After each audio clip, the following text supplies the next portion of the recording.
زندہ رکھنا چاہے اللہ تعالیٰ کے ہاتھ میں سب کچھ. لوگ نا آئی تھنک ڈاکٹر صاحب کنکلوژنس کو جمپ کر جاتے ہیں بہت جلدی کہ ہائے مجھے یہ ہو گیا اب یہ ہو جائے گا, پھر اوور تھنکنگ. فیوچر آپ نے دیکھا ہی نہیں, آپ کو پتہ ہی نہیں آپ نے کل زندہ رہنا ہے کہ نہیں رہنا ہے. اتنی فکر اگر ہم نے آخرت کی ہوتی, اللہ تعالیٰ کو فیس کرنے کی ہوتی, تو زندگی پتہ نہیں اس کا رزلٹ ہی کچھ اور ہوتا. تو آئی تھنک کنکلوژنس کو ریچ نہیں کرنا چاہیے.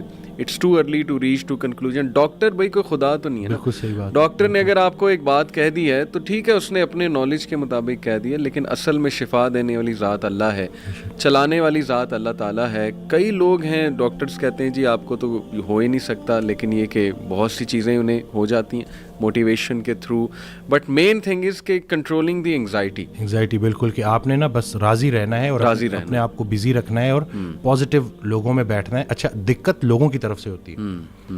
اور اس دن میں ایک جملہ مجھے بڑا اچھا لگا کہ کسی کی فطرت جاننے کے بعد اس سے جھگڑا کرنا بھی اس پہ ساتھ ظلم کرنا ہے. جب آپ نے ایک بندے کو دیکھ لیا کہ وہ انگزائٹی سے گزر رہا ہے اور آپ بجائے اس کے کہ اس کو بولو کہ ڈرامے کر رہے ہو, اس کے ساتھ بیٹھو. وہ کسی نے اس دن حضرت سے پوچھا کہ کیا غیر مسلموں کو بھائی کہہ سکتے ہیں, تو جواب دیا کہ پہلے بھائی کو تو بھائی کہہ دو, پہلے بھائی کو تو بھائی کہہ دو جو تمہارے ساتھ ہے.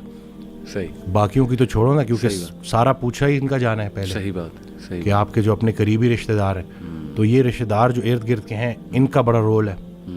اگر ایک بندہ آئسولیٹ ہو گیا ہے تو طریقے سے اس کے ساتھ بیٹھیں اور اس کو وہی فی الحال سنائیں جو وہ سننا چاہتا ہے.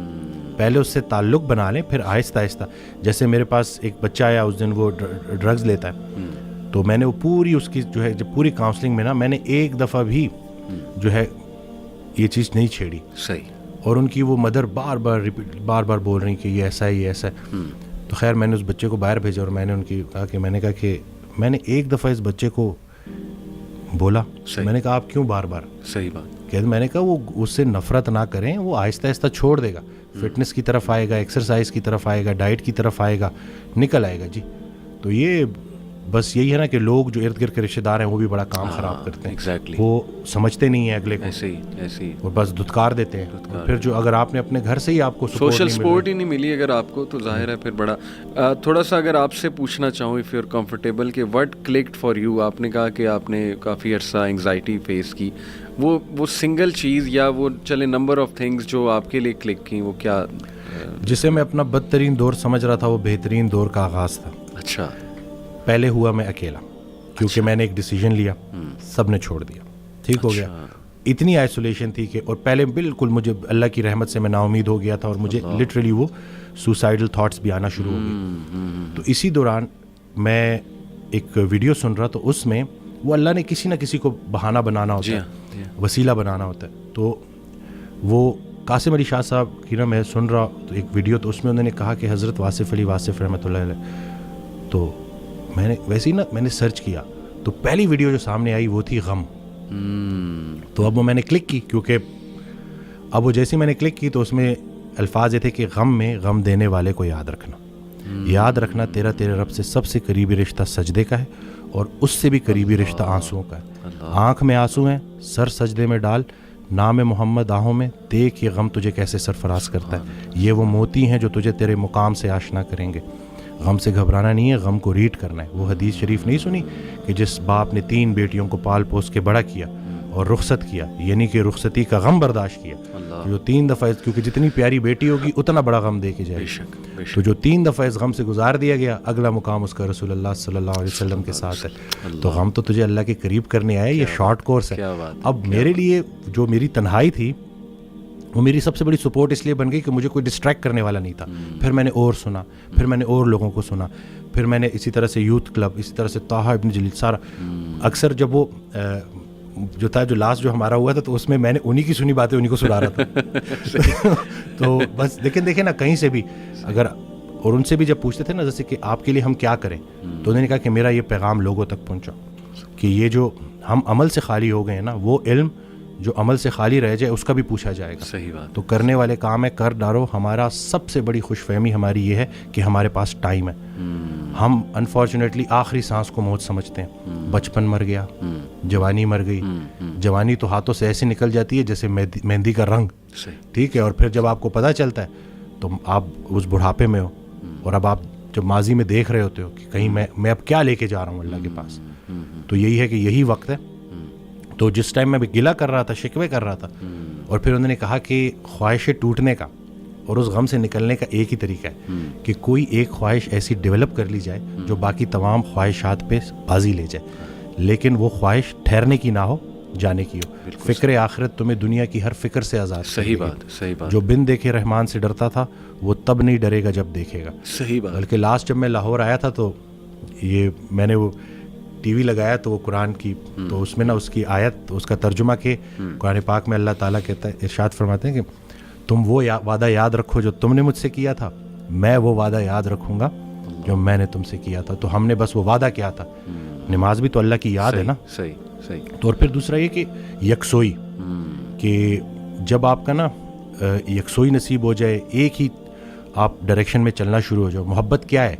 محبت ادھر ادھر دیکھنا نہیں ہے, ایک ہی ڈائریکشن میں دیکھنا. بالکل صحیح. تو جب آپ کی ڈائریکشن اللہ کی طرف ہو جائے نا, پھر اٹھنا بیٹھنا ہر چیز, اور ویسے ہی اللہ تعالیٰ آپ کو مشکل سے نکال لیتا ہے. اور ڈاکٹر صاحب آئی تھنک یہ جو سینٹینس ہے نا جو آپ نے بولا تھا کہ اللہ سنبھال لے گا, بالکل ultimately you have to leave everything to Allah. اور قرآن مجید میں بھی اللہ ایون نبی صلی اللہ علیہ وسلم کہتے ہیں نا کہ تم مشورہ کرو, لیکن اس کے بعد اللہ پہ توکل کرو اور چھوڑ دو, اللہ تعالیٰ اس کو سنبھال لے گا. آئی تھنک جب ہمیں یہ بلیف ہو گیا نا کہ کائنات کا نظام چلانے والا اللہ ہے, لوگوں کے دلوں کا کنٹرول اللہ کی 2 انگلیوں کے درمیان ہے, یہ حدیث میں آتا ہے, ہر چیز, ایٹم بھی موو نہیں کر سکتا اللہ کی اجازت کے بغیر. اللہ الوکیل ہے, جس کا مطلب ہے ڈسپوزر آف افیئرز. تمام افیئرز اللہ نے ڈسپوز آف کرنے ہیں. جو آپ کی زندگی میں ہو رہا ہے یہ آپ توکل رکھیں, یقین رکھیں کہ وہ اللہ کی اجازت سے ہو رہا ہے, اس کا ایک مقصد ہے. بس آپ نے یہ تلاش کرنا ہے, بجائے کہ اس غم کو اپنے سر پہ چڑھانے کے, جیسے آپ نے کہا you just have to find out کہ یار یہ آیا کیوں ہے, اس کا مقصد کیا ہے, یہ مجھے کیا سکھانا چاہ رہا ہے. اور سجدے میں جا کے بندہ رو پڑے اللہ کے آگے, اللہ سے تقویت مانگے, اللہ سے کہے کہ اللہ مجھے پرسپیکٹیو دے.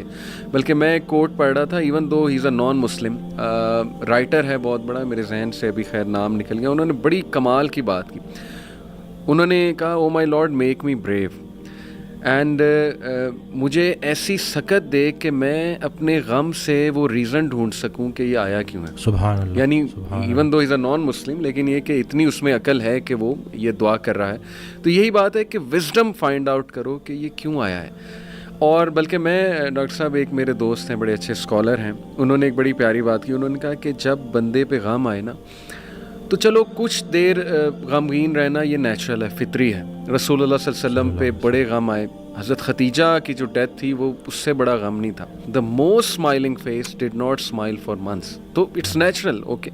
لیکن وہ رک نہیں گئے, ایسا نہیں تھا کہ وہ آئسولیشن میں چلے گئے, یا ایسا نہیں تھا کہ سارے کام ٹھپ ہو گئے. کیونکہ میرے دوست نے کہا کہ دیکھو جب ہم ٹھپ ہو جاتے ہیں نا, یہ پیسو شکوہ ہے اللہ سے. اتنی تو ہمت نہیں زبانی رب سے شکایت کریں, لیکن یہ کہ ہم ٹھپ ہو کے دکھاتے ہیں کہ جی بس میں تو راضی نہیں آپ کی رضا میں, انڈائریکٹلی تو ہم یہی کہہ رہے ہیں. انہوں نے کہا جو لوگ غم میں کھڑے ہو جاتے ہیں نا, ان کا دل نہیں کر رہا صبح اٹھنے کا, بستر پہ پڑے رہتے ہیں. آئی ایم شیور آپ بھی ایسی کنڈیشن سے گزرے ہیں کہ اٹھنے کا دل ہی نہیں کرتا, ہمت ہی نہیں کہ جی بندے کا دل کرتا ہے میں سویا رہوں, ریالٹی میں آؤں ہی نا, مطلب ریالٹی از سو بیڈ.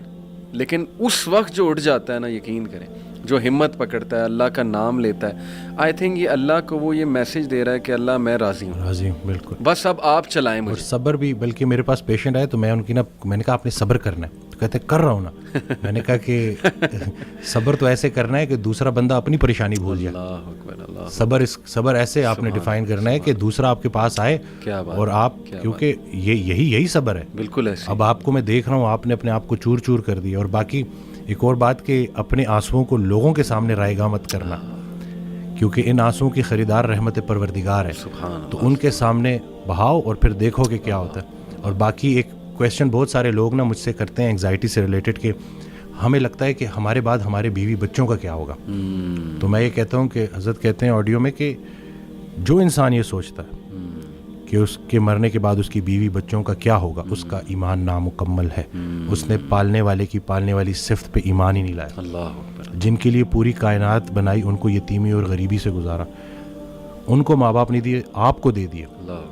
ہم شکر کے مقام کو گلے میں کنورٹ کر دیتے ہیں. صحت بھی ہے, زندگی بھی ہے, اور کب تک ہے کوئی نہیں جانتا, اور جب تک ہے وہ کوئی چینج نہیں کر سکتا, تو پھر ابھی کیوں پریشانی لیتے ہیں؟ کیا ان بچوں کو ہم پال رہے ہیں؟ صحیح بات. کیا ہم خود کو پال رہے ہیں؟ کیا ہم اس قابل ہیں؟ بے شک. قد پہ حد کا پہرا, صحت پہ بیماری کا پہرا, اور اتنے پہروں میں پیدا کیا ہوا انسان چاہتا کیا ہے؟ آزادی. تو یہ کر کے دیکھ لیں. صحیح بات. ڈاکٹر صاحب جسٹ ٹو وائنڈ اپ, کیونکہ ہمارا یوتھ کے ریلیٹڈ کام ہے, تو آپ نے کل میری آپ سے بات ہو رہی تھی, آپ نے ایک بڑی آئی اوپننگ بات کی. آپ نے کہا کہ ہم نہ ہی مینٹلی, نہ ہی فزیکلی, نہ ہی اسپرچولی اپنی یوتھ پہ کام کر رہے ہیں, اور ہم ایک بہت کمزور جنریشن چھوڑ کر جا رہے ہیں. تو what is your message for the youth in particular, کیونکہ مینٹلی بھی, ایموشنلی بھی, فزیکلی بھی, آپ کی بات ٹھیک ہے, ہم ایک کوئی طاقتور جنریشن نہیں چھوڑ کے جا رہے. دیکھیں اصل میں بہت چیلنجنگ ہے, لیکن ان بچوں کو یہ سمجھنا ہوگا کہ ابھی چونکہ عمر ایسی ہوتی ہے. اس دن بھی ایک کوئی ہارٹ بریک ہو گیا تھا, تو پراپر نہ صحیح ڈپریشن میں, تو میں نے اس کو کہا کہ ہر اس انسان کا شکریہ جس نے میری آنکھوں کو آنسو دیے, یہ آنسو مجھے اللہ کے پاس لے گئے. اس انسان کا سب سے بڑا تحفہ یہ جدائی ہے جو تجھے اللہ کے پاس لے کے جائے گی. لوگ کیا کرتے ہیں, یہ جو غیر اسلامی تعلقات, اسی طرح سے غیر شرعی چیزیں, یقین جانیں آپ جتنی مرضی دیکھ لیں سکون نہیں ملے گا آپ کو. اور یہی جو آپ کی گروئنگ ایج ہے نا, اس میں آپ کے ہارمونز بھی آن پوائنٹ بہترین ہے. اسی عمر میں آپ نے اسپورٹس میں انڈلج ہونا ہے, آپ نے پراپر طریقے سے ڈائٹ کا خیال رکھنا ہے, اور سب سے بڑھ کر یہی لرننگ ایج ہے, اس میں آپ نے سیکھنا ہے. اور جیسے جیسے آپ ایک قدم بڑھائیں گے, اللہ کئی گنا زیادہ آپ کے قریب آتا جائے گا. اور یہ ٹرائیڈ اینڈ ٹیسٹڈ چیزیں, مجھے یہ بچپن میں سکھایا گیا تھا کہ صرف شہرت, دولت اور یہی چیزیں ہوں گی تو بس یہی سب کچھ ہے, کیونکہ ہم ادھر ادھر یہی دیکھ رہے تھے. لیکن سب کچھ ہوتے ہوئے بھی انتہائی بڑا خلا تھا جو پورا نہیں ہو رہا تھا. تو ہم تو چلیں, وہ کہتے ہیں اگر سیدھی طریقے سے اللہ کے راستے پہ نہیں آتے تو اللہ گھما کے لے کے آئے گا. تو ہمیں تو بہت سی چیزوں سے آپ نہیں گزریں گے انشاءاللہ ان چیزوں سے. آپ کے پاس یوٹیوب پہ کانٹینٹ موجود ہے جو خالصتاً اللہ کی رضا کے لیے لوگ بنا رہے ہیں. ہمارا جو وقت تھا, دور تھا, اس میں ٹھیک ہے ہمیں شاید اس طرح سے توجہ نہیں دی گئی, لیکن اب آپ کے پاس آپشنز ہیں, اور آپ پراپر طریقے سے جو صحیح, دیکھیں دنیا چلی گئی تو چلی گئی, دین چلا گیا تو پیچھے کیا رہ گیا. تو میں کہتا ہوں کہ دنیاوی تعلیم میں جتنا عبور حاصل کر سکتے ہیں کریں, لیکن اللہ کو بیچ میں رکھنا ہے. صحیح بات. اور دوسرا یہ کہ فائدہ بخش ہونا ہے لوگوں کے لیے, کہ آپ کی ذات سے لوگوں کو نفع ہو. صحیح بات. تو یہ انشاءاللہ اگلی جب جنریشن ہمیں ریپلیس کرے گی تو وہ ہم کوشش کریں گے جی انشاءاللہ. اللہ کے قریب ہونے سے آپ کو مینٹل اسٹرینتھ ملے گی, پرسپیکٹیو ملے گا. جتنے بھی عظیم کام ہیں وہ غیر عظیم زمانوں میں ہی ہوئے ہیں. غیر عظیم جہالت کے معاشرے کے ساتھ اللہ دو کام کرتا ہے, یا عذاب بھیجتا ہے یا رحمت للعالمین کو بھیجتا ہے. تو رسول اللہ صلی اللہ علیہ وسلم ہمارے دلوں میں ہے, تو جن کے دلوں میں رسول پاک صلی اللہ علیہ وسلم کی عملی محبت ہے, اللہ ان پہ عذاب نہیں بھیجتا. تو نیگیٹو نہ سوچا کرے, پتہ نہیں ملک کا کیا ہوگا, نہ یہ چیزیں آپ نے بگاڑی ہیں, صحیح بات, نہ آپ یہ ٹھیک کر سکتے ہیں, اللہ ہی ٹھیک کرے گا. لیکن آپ خود کو تو ٹھیک کر سکتے ہیں نا. زبردست. جس نے اپنے آپ کو پہچانا اس نے اپنے رب کو پہچانا. بے شک. تو اپنے آپ سے آپ آشنائی حاصل کر لیں اور دیکھ لیں کہ آپ کا انٹرسٹ کیا ہے. بالکل صحیح. جو بھی کام کریں انٹرسٹ سے کریں, اور اس میں حصہ لوگوں کا رکھ دیں کہ لوگوں کے کام آئیں آپ, تو باقی انشاءاللہ کامیابی ہے. امیزنگ سر, بہت شکریہ, بہت اچھا لگا. may Allah bless you. Allah تعالیٰ آپ کو بلانے کے لیے شکریہ. کہ نہیں, اٹس این آنر. اللہ آپ کو مزید ترقیوں سے نوازے, اللہ تعالیٰ برکت دے آپ کو لائف میں, اور دنیا آخرت دونوں کی بہترین